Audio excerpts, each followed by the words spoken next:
చూసి పట్టుకొని వచ్చాను. ఏమా కండకావరం, హిందువులు పూజించే గోవును హింసిస్తున్నావా? భారతీయులు ప్రతి జీవిలో భగవంతుని చూస్తారు. ఇక గోమాత గురించి చెప్పాల్సిన పని లేదు. అయినా భూలోకపు కల్పవారు అయిన గోవును హింసించే బుద్ధి నీకు ఎలా పుట్టింది? ఇది న్యాయమా? మనం మానవులం కాదా? జాలి లేదా? కాలుకు చిన్న ముళ్ళు గుచ్చుకున్నా అమ్మా అంటూ ఆపోతాం కదా. మన పిల్లలను ఎవరైనా చిన్న మాట అంటే వాదులాటకు పోతాం కదా.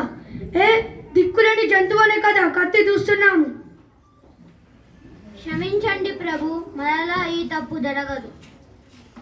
జాగ్రత్తగా వినండి. నేటి నుండి నా రాజ్యంలో గోవధను నిషేధిస్తున్నాను. ముందు ముందు ఇలాంటి నేరం చేసే సాహసం చేయకండి. వెళ్ళండి, జాగ్రత్తగా మసులుకోండి.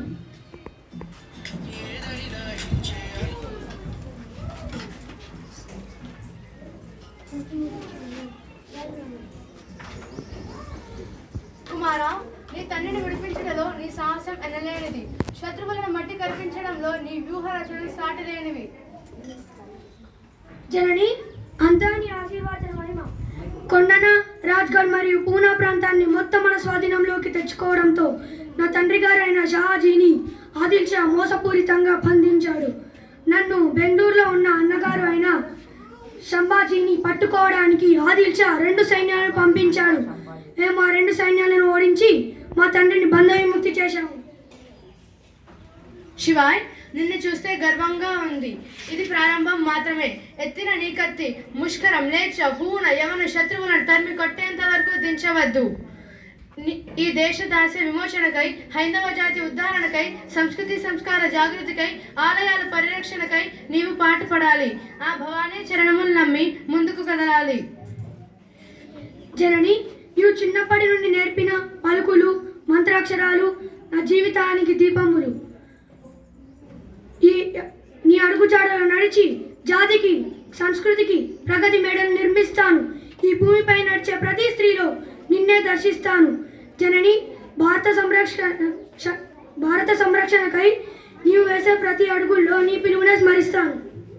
ఇంతవరకు చేసిన యుద్ధములు ఒకవైపు, రాబోయే కాలంలో చేయి యుద్ధములు మరొకవైపు. దుష్కపడ, కర్కశ, ముష్కర, మూకల కుత్తుకలను ధరిస్తూనే ఈ దేశ సంస్కృతి సదాచార దీపాన్ని ఆరకుండా ఉంచడానికి నీ భుజశక్తినే అడ్డుగా పెట్టాలి. నీ గడప దాటిన తర్వాతే ఏ గుడి అయినా కూలాలి. ఈ దేశ కీర్తి ప్రతిష్టలకు, సంపదలకు నీ ఒక కాపు కాయాలి. ఈ నేలపై నడయాడే ఏ స్త్రీ సింధూరాన్ని, ఆత్మగౌరవాన్ని కాల రాయాలనుకునే నీచులకు నీ ఒక సింహ స్వప్నం కావాలి. అమ్మా, నా చేతిలో పదునైన అస్త్రం ఉన్నది. లోపల తన్నుకు వచ్చే మొక్కవోని పదునైన పౌరుషం ఉన్నది. వెంట పదునైన మంది మార్బలం ఉన్నది. నీ ఒక్కసారి సెలవేయుము, సర్వమును జయిస్తాను. జాతి గౌరవం నిలబెడతాను. పరాస్త్రీలో నిన్ను చూసుకుంటాను. నా గొంతులో ప్రాణం ఉన్నంత వరకు ఈ జాతి జనుల అస్తిత్వానికి ప్రతీకాలైన గుడులను, గోపురాలను నా వీర పరాక్రమాలతో కాపు కాస్తాను. కుమారా, విజయోస్తు. జై భవానీ, జై జై